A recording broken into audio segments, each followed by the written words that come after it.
My name is Naomi Rugh. I am a worship arts and pastoral ministries major. I come from like a very musical family. My mom's side of the family, they're all involved in music ministry in some kind of way. So music was mostly just like sacred for me in the sense that it was used for God. I wasn't allowed to listen to music that quote unquote didn't glorify the Lord growing up. So if my mom caught me listening to some sort of secular music, she's like, Naomi, does that glorify the Lord? And I'd have to say no and turn it off. But she put me in choir when I was young, and then I did band in middle school, and I did like a worship team in high school, but it wasn't until I moved I grew up in Los Angeles, but it wasn't until I moved from Los Angeles to Fishers, Indiana, that I started seeing music as something that I could do as a potential career. Even just being in Los Angeles, it felt like I wasn't good enough to really pursue something, so I wanted to have my own restaurant. But I moved, and it was like all of a sudden I wasn't this like tiny person in a big sea of incredibly talented people. But I was seen as a person who, there were so many talented people around me, but instead of comparing myself to them, they like brought me in and helped build me up to be a musician that now dedicates her life to make music that I feel like it all glorifies the Lord in some way. The songs I'm singing aren't all inherently Christian, but they're just like my story. So I have been writing songs since I was really young. I think the first time I ever wrote down a song and like wrote it on a piece of paper, I think the journal's in here somewhere, but it was a couple months after my grandma passed away. I had been writing songs in general, but just like I would rewrite lyrics to songs to make fun of my brother in the car, or just like tiny little things to just mess around with lyrics and melodies. But when my grandma passed away, I noticed there was a lot of hurt and just like the ways that my family was handling it. And I just felt like no one was letting each other cry, and I wasn't allowed to cry about things. So I wrote a song about why is it wrong for me to cry. And it's in the key of D, and I wrote it on the piano. And it was the first song that I'd ever really written and put on a piece of paper. And then I'd continue writing since then. Nothing really that I wrote down or thought would become anything. But yeah, I continued doing it through middle school and high school. And it wasn't until I came to college that I found other people who wrote songs too, and they liked my music. Yeah, it was actually something that people enjoyed, and it didn't feel like something that people would laugh at the way it used to when I was a kid. And so yeah, I didn't think it was going to become anything when I first started writing, but now here I am. And I've taken a class for songwriting, and yeah, I've just been surrounded by people who've made me believe in myself a little bit more when it comes to my own voice and my own words. Yeah, we are in my dorm room. If you're familiar with Scripture, if you're familiar with Indiana Wesleyan University, we're in Scripture Hall on the 4th floor. But we are here because all of the songs that I'm going to be sharing with you guys today were all written in a dorm room. And so when tasked with putting together a portfolio for my songwriting class, we were encouraged to make album art and just kind of like personalize it. So I made an album cover, and I titled my album Written in a Dorm Room. So when given the opportunity to do this project, I was like, hey, could we record in my dorm room songs that were written in a dorm room? Because really they're all just about like the college experience of learning more about your past, about yourself as you start living without your parents, away from your family dynamic, and just kind of getting a bird's eye view of your own childhood and just growing up and experiencing new things. And so yeah, we're in my dorm room because these were all written in a dorm room. So yeah, this first song, it's called Stained Glass. And it's basically comparing me and my family to like the stained glass in a church. And just like, it talks about like hiding broken pieces. And I don't cuss in my songs, but the song does say, and for God's sake, won't let them bleed. And I really mean that, as in like for the sake of our ministry, for the sake of who God is, not letting myself bleed upon the people that I'm around. So disclaimer for that. But really it's just it's using stained glass as a metaphor for myself, for my family, and it's just kind of like that healing process that you'll see, especially in the second verse, just how we've gotten better and healed from a lot of the things that a lot of the church hurt that we've experienced as a pastoral family.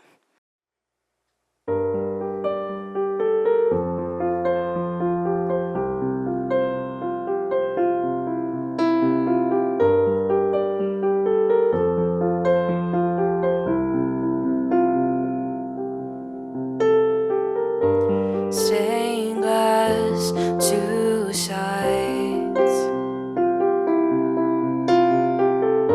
I'm made of fractures of two lives.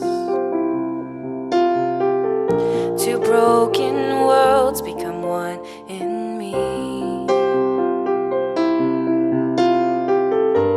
Hang me up in a chapel. After all, that's what I was raised for. I'll hide the cracks left in me, and for God's sake won't let them bleed. Sunlight shining through a window, mirrored reflections of all we know. Faded glass, and it's been passed down year after year. We're holding hands, making plans, prayer shared round a table. Stained glass, beautiful and unstable.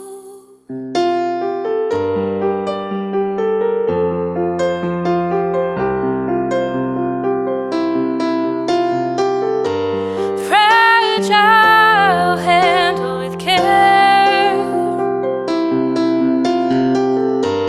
In the shipping we might have shattered, but to the fire to keep on enduring. Glazed and soldered, a renewed frame to keep us all together. But the Maker chose what parts to keep. In the process of our remaking, sunlight shining through a window, mirrored reflections of all we know. Faded glass, and it's been passed down year after year. We're holding hands, making plans, prayer shared round a table. Stained glass, beautiful and unstable. Stained glass, beautiful and unstable. Yeah, so my next song, it's kind of got a working title because I wrote it, what's today's date? I wrote it about a month ago. But yeah, it's kind of this, it's called Thy Will at the moment because you'll see at the end, it's kind of like the prayer that I pray. But it comes from, honestly, like this place of let down hopes and let down just dreams that you come into life having. I think I came into college having just so many hopes of what, and like expectations of what I thought it would be. And so it kind of touches on like that idea of like, God, I thought these things were promised, but like maybe realizing that I'd been like lying to myself, that maybe they weren't promised, they were just things I really, really wanted. And then also just, it's not it's not a perfectly like sanctified song. So like one of the lines is like, God, I'm not naive and I'm not sure that I believe anymore. And like, who am I to say, God, I'm not naive? But just kind of that idea of just like coming from honestly this place of hurt. But yeah, so not necessarily everything is true in this song, but everything is real in this song.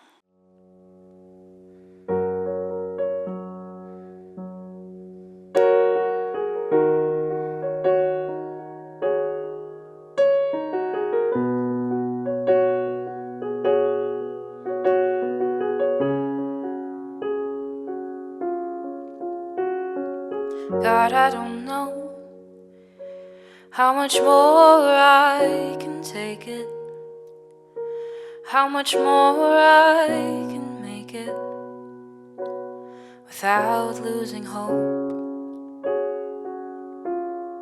I just wanna be loved, just wanna be chosen, just wanna be held, just wanna be known. But maybe all the things I thought were promised were just lies I told myself. They kept me going, they kept me knowing you are good. But God, I'm not naive and I'm not sure that I believe anymore that this is a life you have for me. I'm not sure anymore.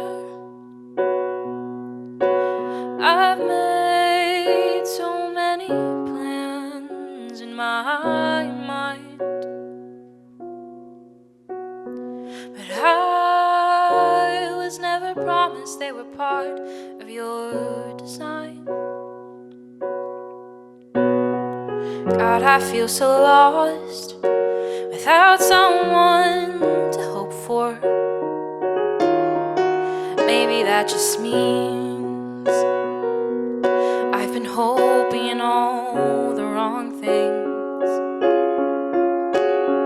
Nothing is for sure except that your love is good, and the plans you have for me might look different than I've dreamed. 'Cause maybe all the things I thought were promised were just lies I told myself. They kept me going, they kept me knowing you are good. But God, I'm not naive and I'm not sure that I believe anymore that this is a life you have for me. I'm not sure anymore. I've made so many plans in my mind, but I was never promised they were part of your design. At the end of it all, will I finally sing, Father, your will be done. At the end of it all, will I finally believe that your plans are better than anything I've dreamed? 'Cause maybe all the things I thought were promised were just lies I told myself. They kept me going, they kept me knowing you are good. But God, I'm not naive and I'm not sure that I believe anymore that this is a life you have for me. I'm not sure anymore.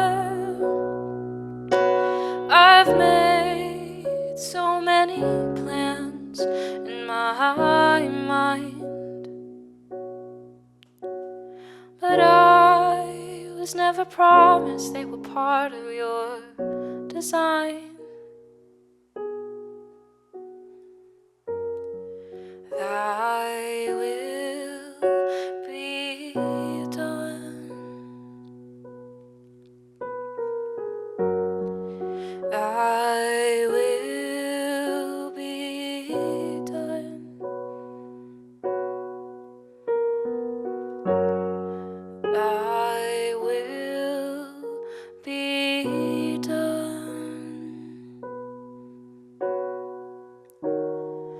Thy will be done. Number 3. This one's so much fun. It's also kind of short, but it's also kind of jazzy. So I will not tell you how long ago I wrote this, but it's just kind of fun. It's called Friends Who Hold Hands. Yeah, and it's just about a teenager having a crush on somebody. So I don't know. I don't know. I think crushes are weird, but when you write music, it's like you're letting people read your diary. So I'm gonna stop talking now.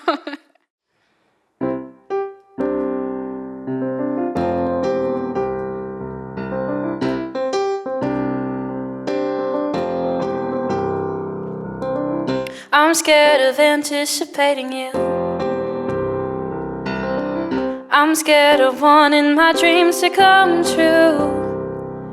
'Cause the higher I hope, or the harder I fall. I'm scared of falling without you. So let's take a walk down memory lane, and maybe you and I can find some sort of strength to say what we meant and to say what we can't. Maybe you and I can be friends who hold hands.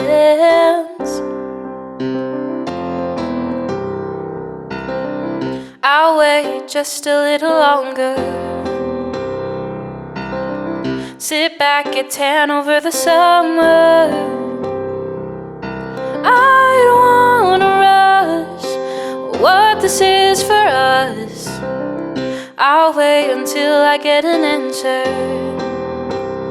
So let's take a walk down memory lane, and maybe you and I can find some sort of strength to say what we meant and to say what we can't. And maybe you and I can be friends who hold hands.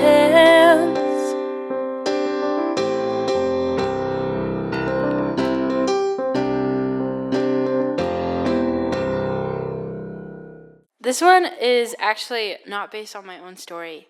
This one is based off of the book of Hosea. Hosea is this prophet who was ordered by God to marry a prostitute. And his whole life really was this symbol of the way that God wanted to redeem and restore Israel, who had been acting kind of like a prostitute, letting herself just worship other gods and just not being the set-apart people that God called her to be. So this song is called Gomer. Gomer is the name of the prostitute who Hosea marries.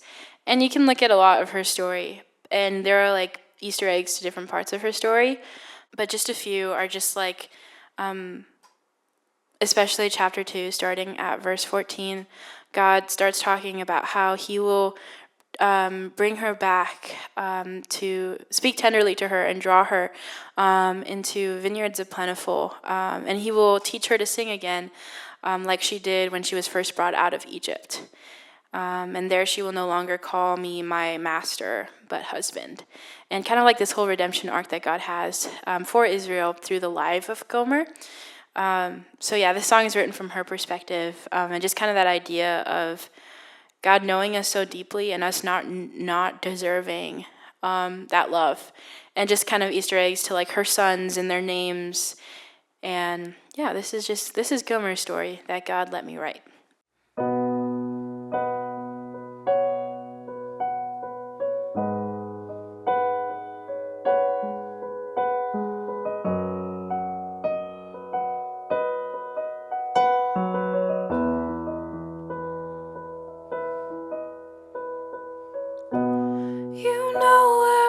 body's been,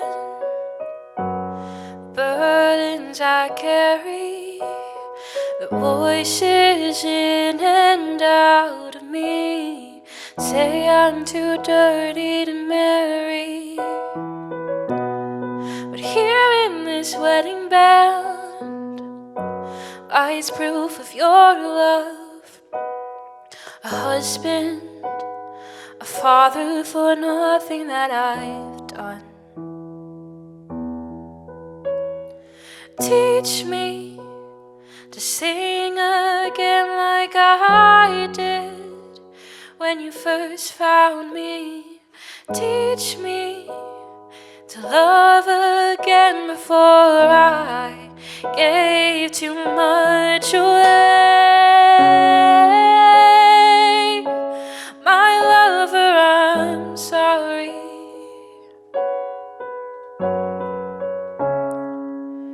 for the ways I've gone astray.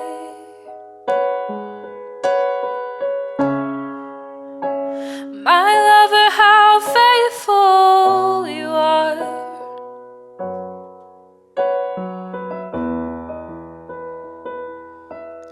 As you teach me to stay.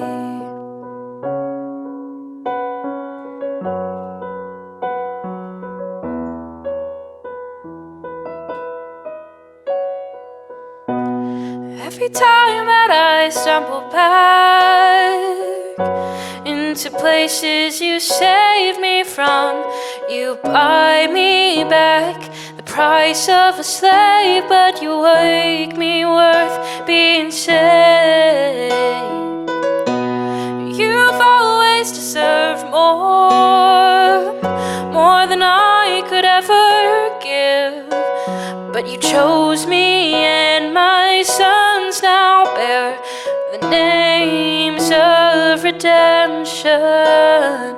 Teach me to sing again like I did when you first found me. Teach me to love again before I gave too much away. My lover, I'm sorry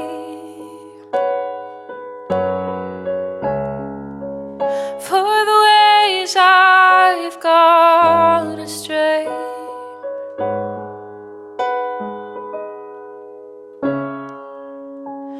My lover, how faithful you are.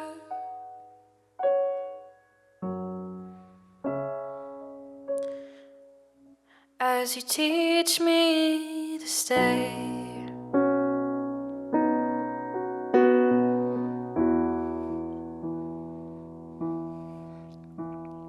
You're speaking tenderly to me.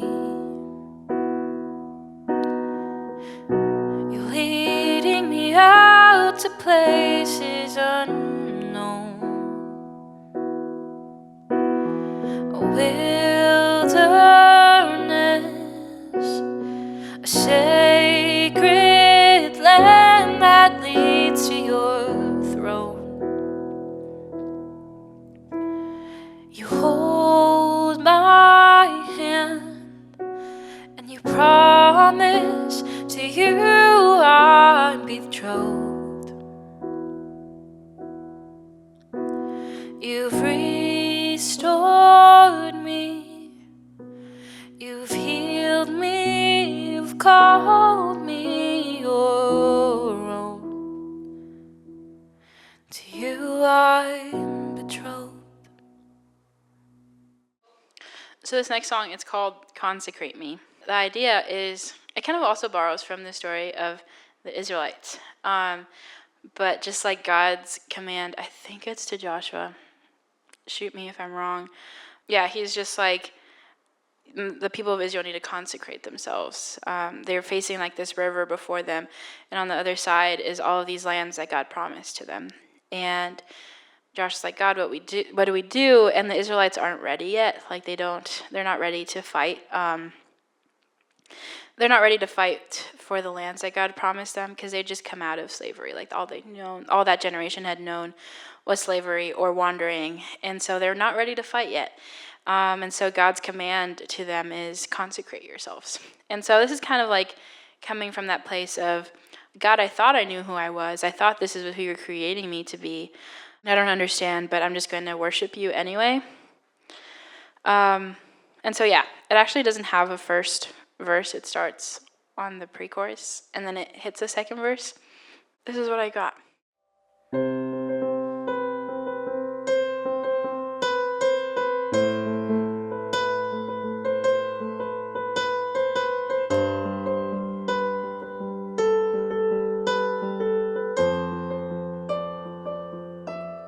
I thought you were shaping me, refining me into the woman I'm to be. And I thought I'd be there by now, I don't know how to keep on moving.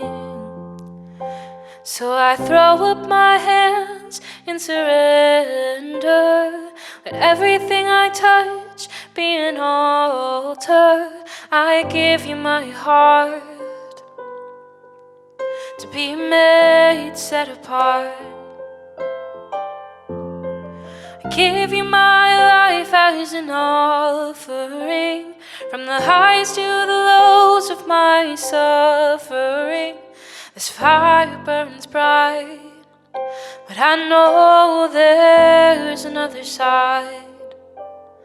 So consecrate me, consecrate me. I give you my heart to be made, set apart. You're taking me to places I have not yet seen. Forgot how to fight for so much of what I believe, what I believe. I thought you were shaping me, refining me to the woman I'm to be. I thought I'd be there by now, I don't know how to keep on moving. So I throw up my hands in surrender. Let everything I touch be an altar. I give you my heart to be made, set apart. I give you my life as an offering, from the highs to the lows of my suffering. This fire burns bright, but I know there's another side. So consecrate me, consecrate me. I give you my heart to be made, set apart.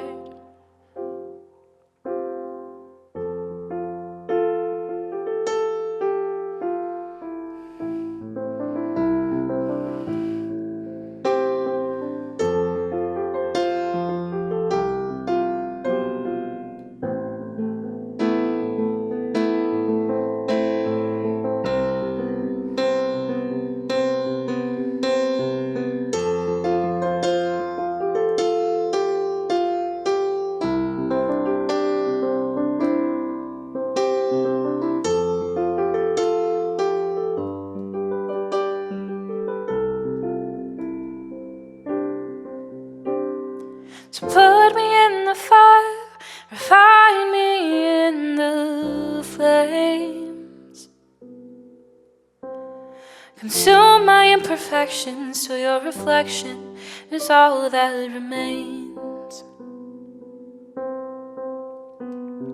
So put me in the fire, refine me in your flames.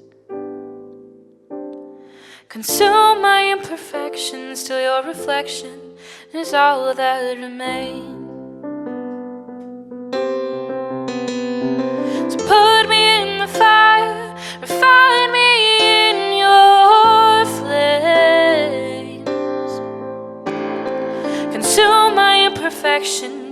reflection is all that remains. So I throw up my hands in surrender. Let everything I touch be an altar. I give you my heart to be made, set apart. I give you my life as an offering, from the highs to the lows of my suffering. This fire burns bright, but I know there's another side. So consecrate me, consecrate me. I give you my heart to be made, set apart.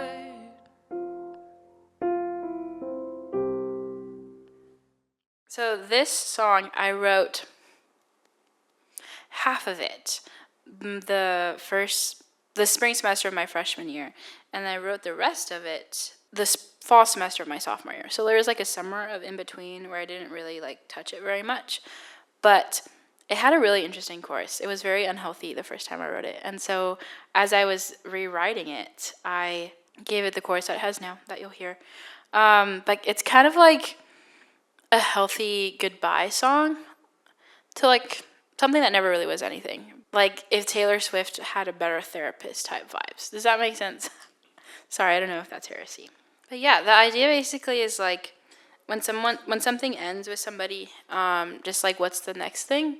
And kind of that mentality that like if God's put you on my heart to like think about you, well then I'm just gonna pray for you.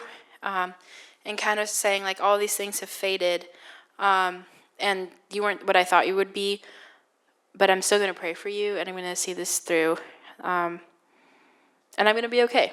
And the song's called We'll Be Okay. Oh, yes. I wrote this song and ended up performing it in a competition, which was really, really cool. So just getting to, it was the first time I did something of mine publicly. It's become special to me. I've had to work through the emotions of it a lot because I did it for voice lessons, and she makes you fill out like these song reports. Like what's the emotions what's the situation that's happening? And I was like, wow, I know these answers. I don't know if I want to give you these answers. I got to relive like the feelings of this song a lot. And then I performed it in a departmental, and people came up to me afterwards and like were complimenting me, but also giving me hugs and like saying how much this song meant to them to like hear. And it was like for the first time, like this song that has like very specific moments in it to me and my story meant something to people who didn't go through the same exact thing that I went through, but went through something similar. And it was like I realized for the first time that my music, even though I write it from my own experience, can mean something to people. And so yeah, this is We'll Be Okay.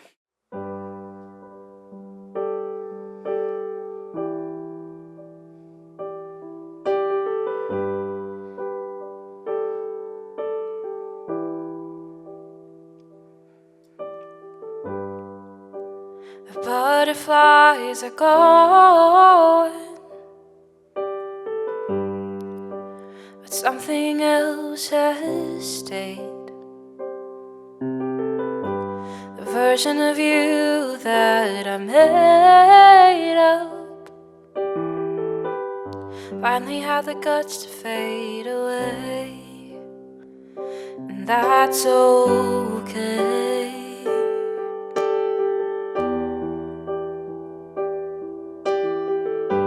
I used to love it when you'd walk me to my door. A smile would never leave my face. I used to light up when I'd talk about you. Now your name on my lips doesn't feel the same, and that's okay. And that's okay.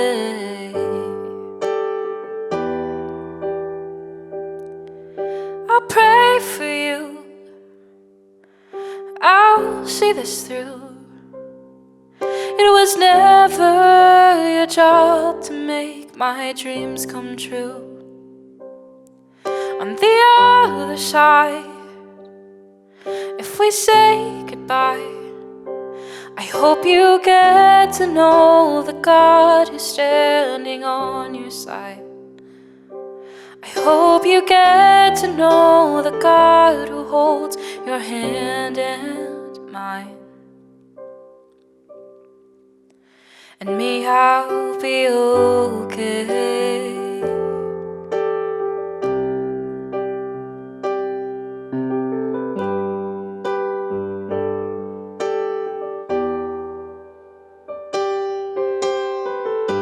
There's so much left for you to find,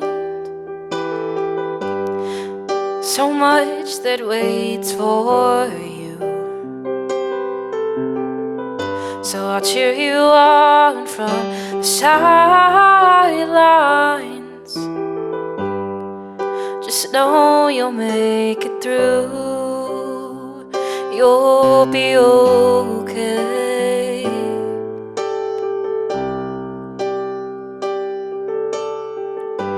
I know the designer of our stories. He has the perfect plan for us. So even if we don't make a fairy tale, I wouldn't want it any other way. We'll be okay. We'll be okay.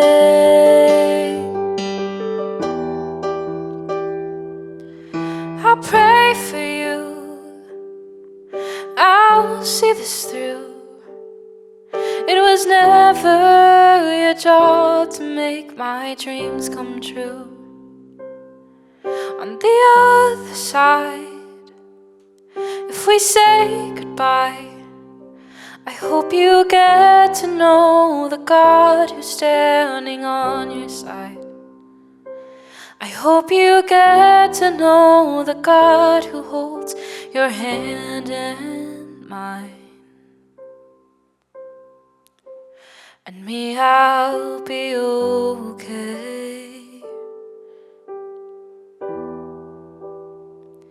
I'll be okay.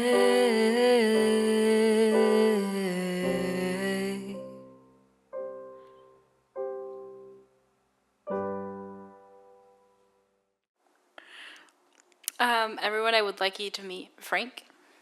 This is my acoustic guitar. I've had him for, I think since I was 15, before I was 15.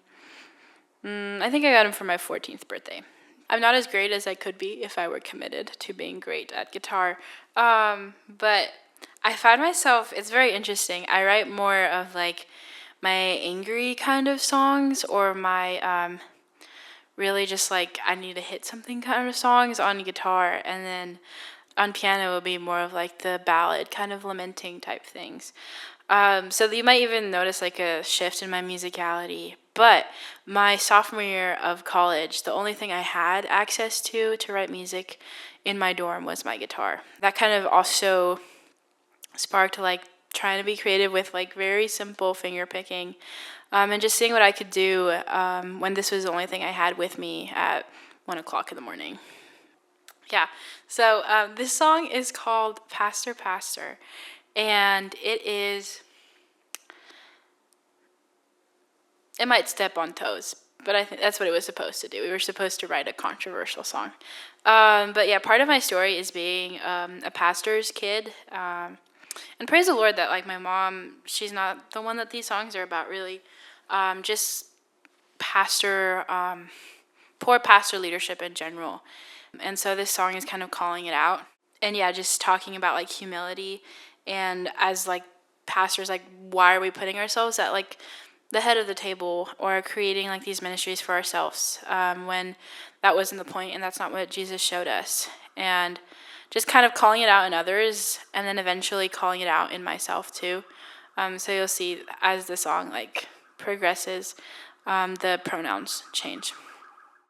But yeah, and then it also touches like me being called to be a pastor and like wrestling with like, oh, I don't like what I've seen before, and like how am I supposed to be something that I don't like. There's growth, and I don't still feel all of these things, but there's a lot of truth in what I wrote.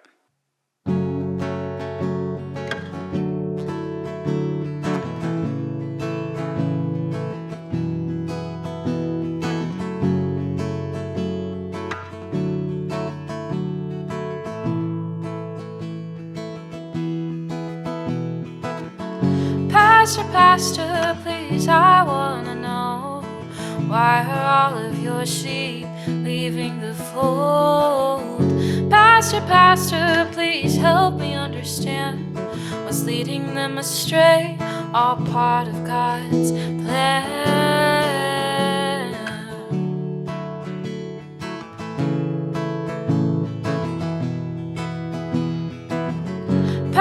Pastor, please, I wanna know why you keep calling our worship a show. Pastor, please help me see how your trickle-down theology fits into eternity.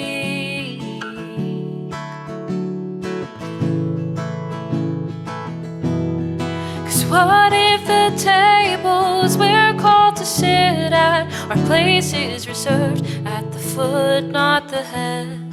And all of these places we're called to go to, our job is to wash feet, not build our own throne rooms. Take your name off your ministry. I thank God it wasn't you who died on Calvary, 'cause your theology won't save me.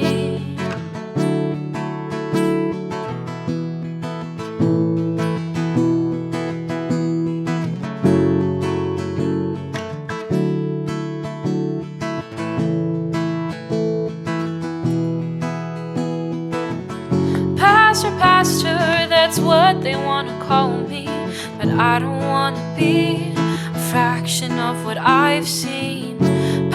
Pastor, the name feels so wrong.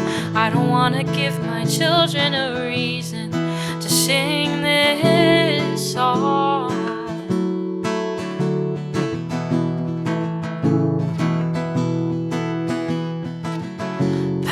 Pastor, can't you see how you've broke me? You're making me scared of my very own calling.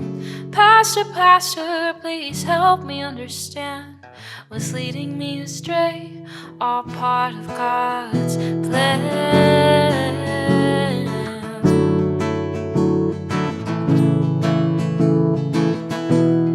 'Cause what if the tables we're called to sit at are places reserved at the foot, not the head?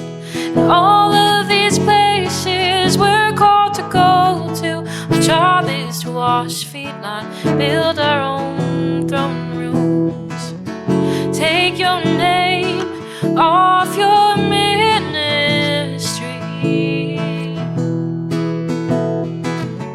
I thank God it wasn't you who died on Calvary, 'cause your theology won't save me.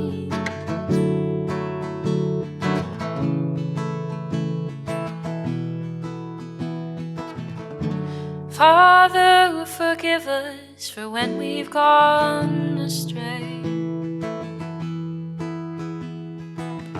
and we've set fire to the fields where your sheep graze. Father, forgive me for when I turn a platform to a stage, and I use a microphone to get my way. 'Cause what if the tables I'm called to sit at, my place is reserved at the foot, not the head. And all of these places I'm called to go to. My job is to wash feet, not build my own throne room. Take my name off your ministry.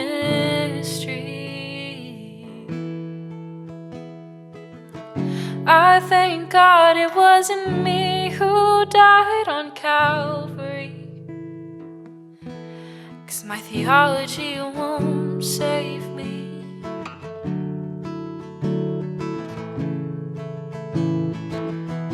And my theology won't save them.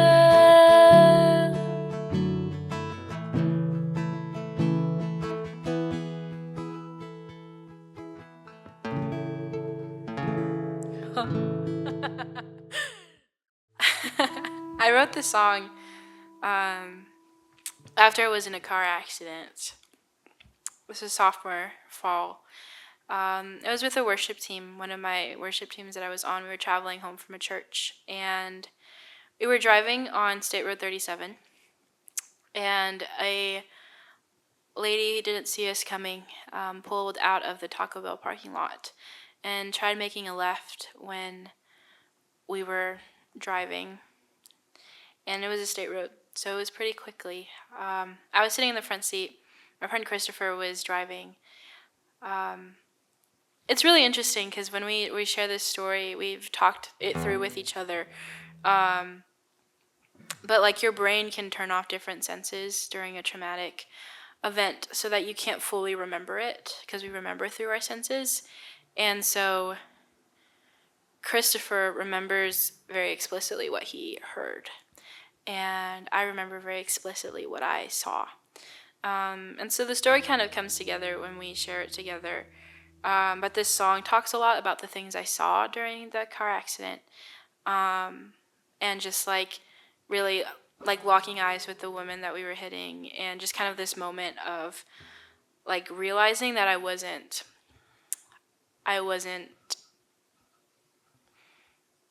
invulnerable. Like I don't know. I remember as we were skidding, I was like, we're not gonna hit the car. Like God wouldn't let that happen. Like I've lived a kind of life where anytime I even got close to really getting hurt, like God's always saved me. And so yeah, we've made it through, all of us who were in that van, and we've kind of shared our stories with each other. But yeah, this song is called State Road 37, and it's just that process of becoming acquainted with your humanity and your vulnerability.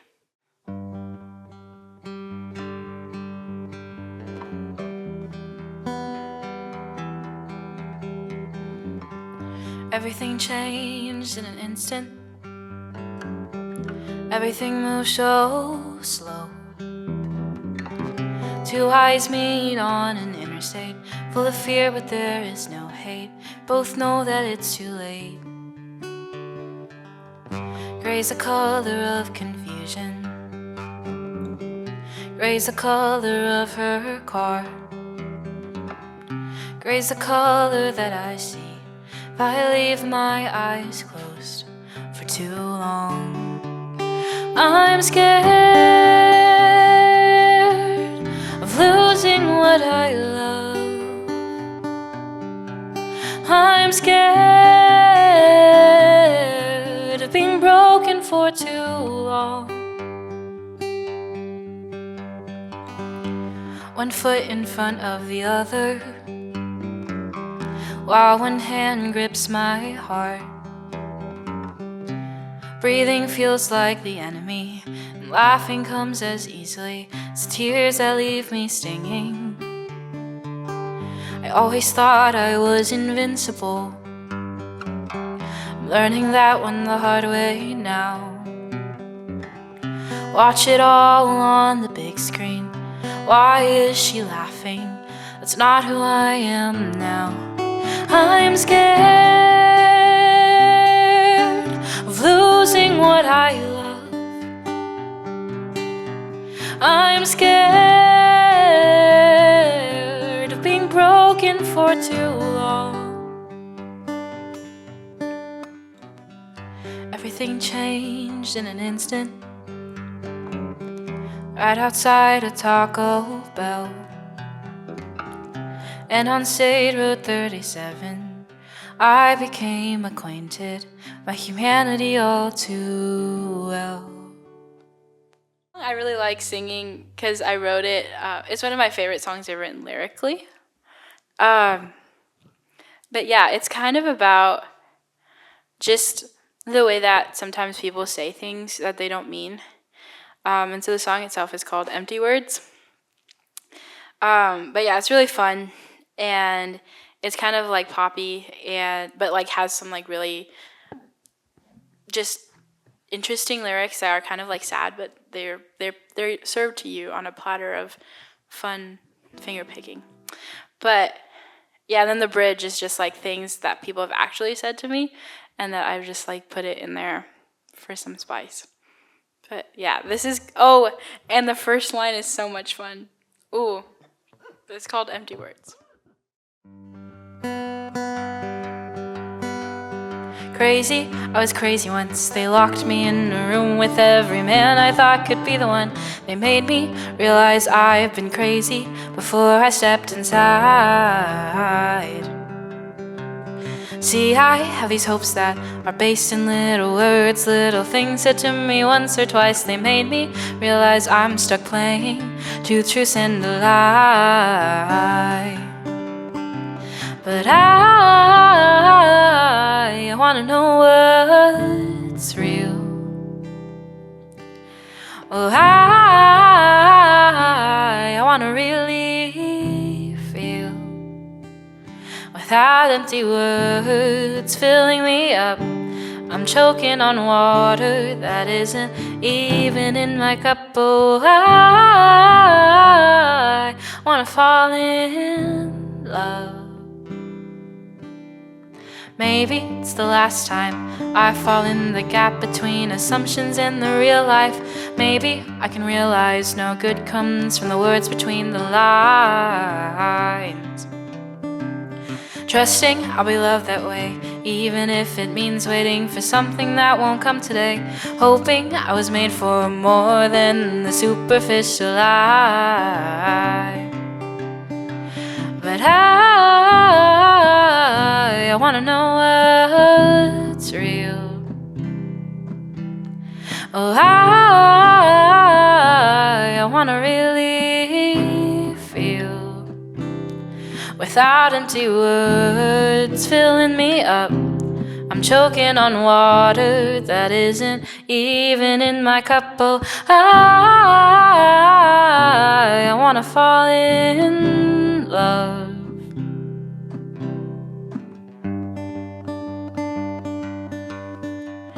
I don't know what I'd do if she never smiled at me again.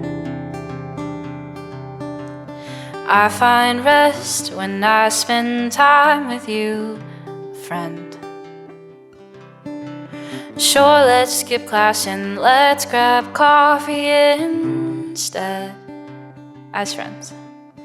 I guess they never meant to mess with my head, but still. Oh, I wanna know what's real. Oh, I wanna really feel, without empty words filling me up. I'm choking on water that isn't even in my cup. Oh, I wanna fall in love. I wanna fall in love. Yeah, so this song I wrote for my family. Yeah, my mom and her side of the family, they're all from Costa Rica. And something that's really important to them is their coffee. And I remember growing up and just always wanting to be invited to the coffee table, to sit and eat coffee and drink coffee with them and eat like whatever pastry that they had. And it's where they had all their big conversations. They just talk about their work, the church. Yeah, and so this coffee and the coffee table just represented a lot for us. And then After my grandma passed away, our family kind of fell apart, and not necessarily because she wasn't there, but just like in the aftermath of her passing, a lot of things just came to light that hurt a lot of us. And so we needed a way to heal from all of that. And this song is it's a triple entendre, which means it's a metaphor that works in 3 different ways. And so it's called Grounds for Coffee. And the song uses it as, could this be like the grounds, like the way that you would say, like, this is grounds for like a murder charge. Like, could this be grounds for us to get coffee? Obviously, like coffee grounds, like, could these be grounds for coffee? And then also grounds as in like the physical, like a campground. So yeah, this is just kind of like a plea, using a coffee metaphor throughout the whole thing. If we could let all of this stuff that's hurt us, could we finally come back to a place where we can start healing together? But yeah, this is called Grounds for Coffee.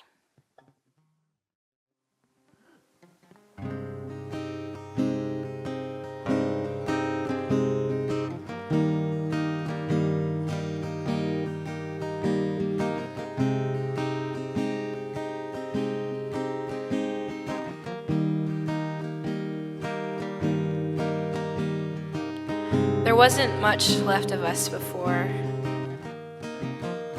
and somehow it feels like there's less now. The water that we found ourselves seeping in, it proved to be more powerful than the blood between us. We crumbled under the pressure, and now we're bleeding. There's years of unspoken hurt just flavoring our lives, and there's no amount of sugar sweet enough to drive this bitterness out.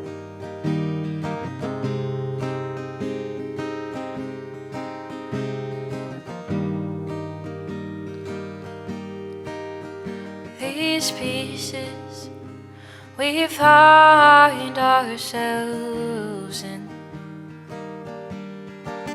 and the bitterness accompanying our end. You and I were drawn apart, brokenness to heal the heart. Put the pressure, run the water, heat the ground beneath our feet. Are these the grounds for healing? Or at least grounds for coffee?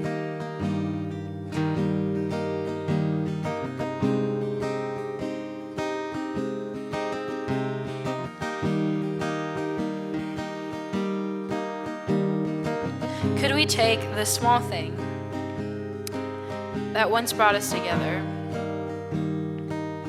this thing that defines the places that we come from, and let it become the place that we find ourselves again? Could we gather around small tables again and fill up our mugs, talk about the things that hurt us, and become the people that God created us to be? Slowly letting the parts of us that we kept hidden, let them see the light.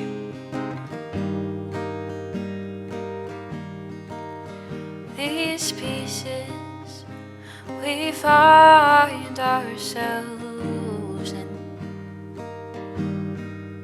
and the bitterness accompanying our end. You and I were drawn apart, brokenness to heal the heart. Put the pressure, run the water, heat the ground beneath our feet. Are these the grounds for healing? Or at least grounds for coffee?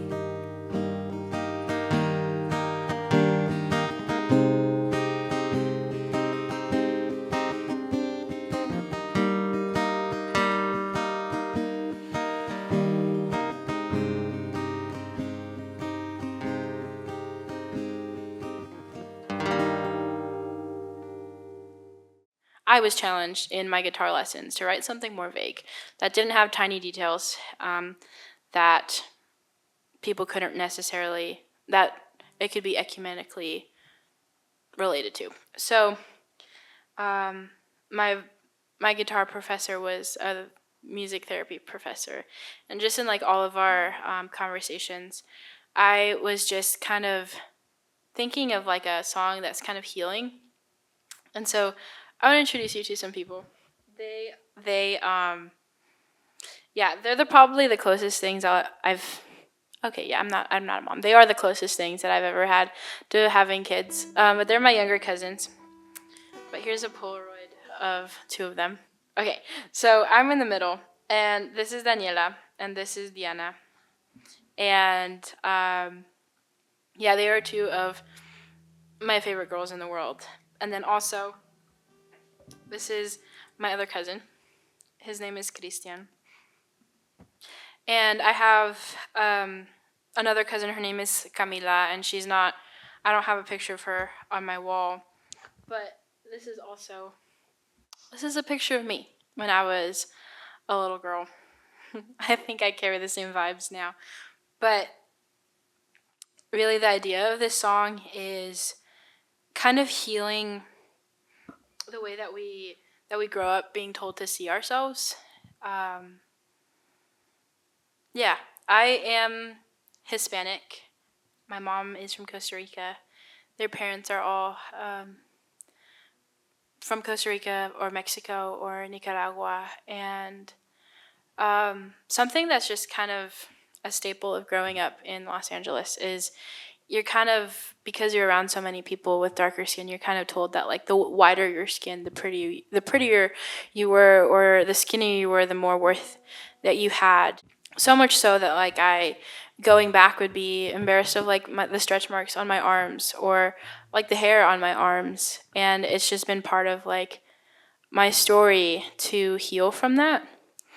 And so yeah, I wrote this song for them and also for the younger me that I wish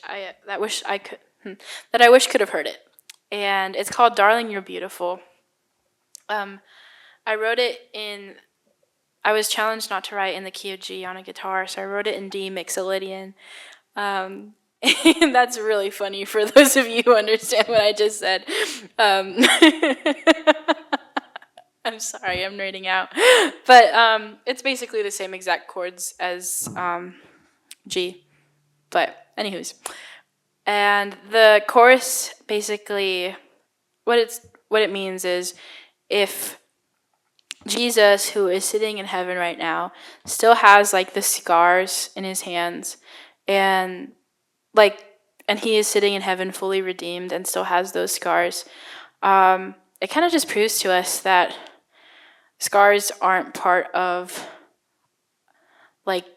things that need to be fixed in us. They're just part of our story, and they tell a story, and they tell of broken humanity, but they're not necessarily part of our brokenness. And so yeah, this song is called Darling You're Beautiful, and I'll just let it sing for itself now.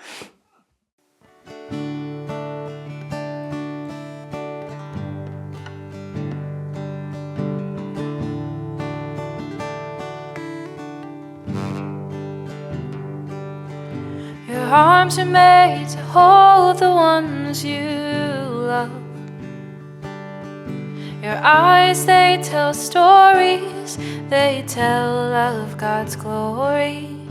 Your legs take you where you need to go. Darling, you're beautiful.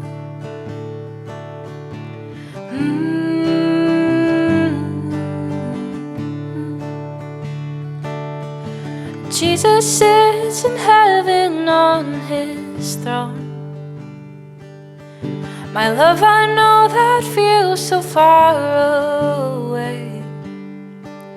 But if Jesus wears a crown and bears his scars, darling, you are beautiful in every way.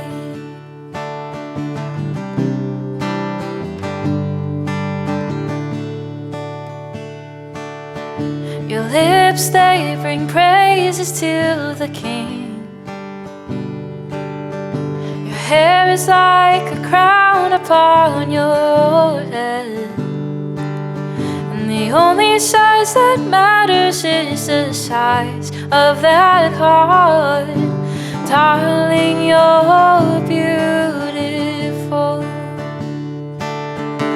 Darling, you're beautiful. Jesus sits in heaven on his throne. My love, I know that feels so far away, but if Jesus wears a crown and bears his scars, darling, you are beautiful in every way.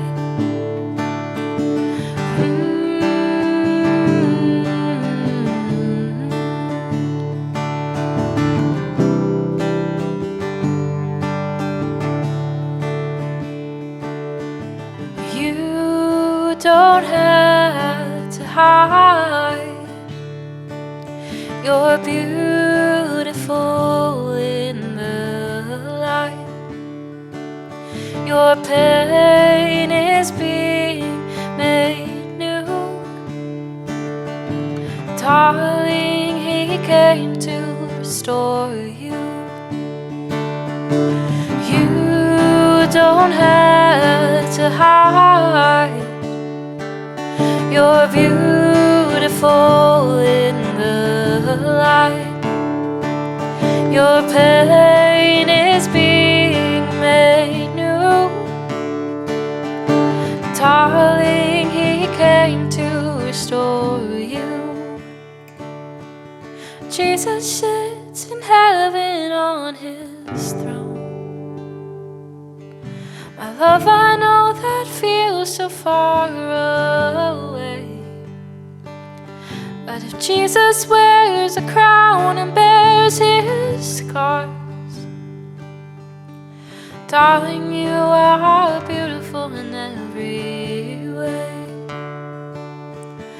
Darling, you are beautiful in every way.